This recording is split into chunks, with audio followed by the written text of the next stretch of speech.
the Russian invasion of Ukraine and how that's kind of dominated just about everything. And I guess it's a dreadful sort of situation. And maybe I'll just start with the news coverage because I'm just I don't know whether to be irritated by it or not.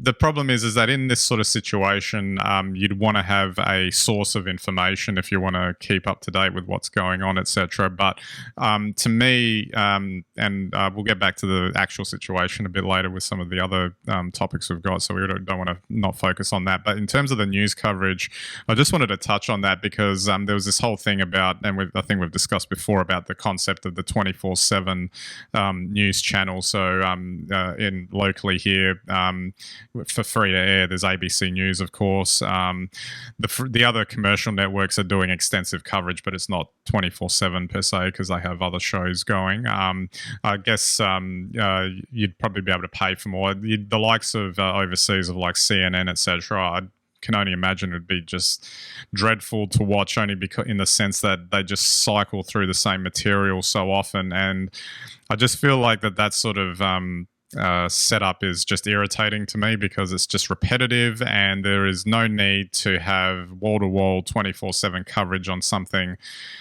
that, yes, is happening in real time, but not necessarily happening every single minute of every single hour, etc. That needs to be covered in exactly this way, even though we still want to get the information out, kind of thing.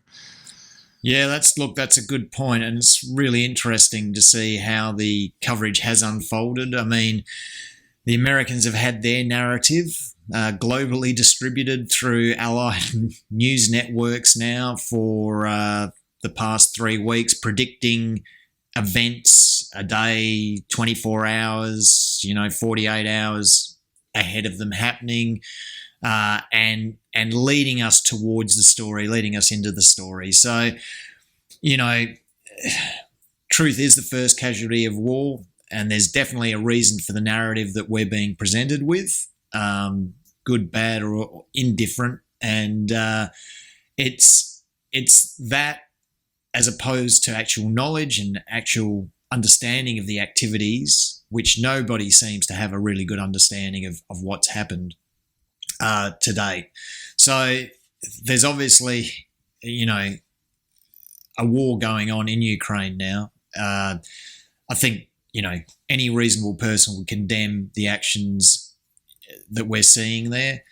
And yet despite all the talk, as you say, despite all the coverage, it's really unclear what is happening.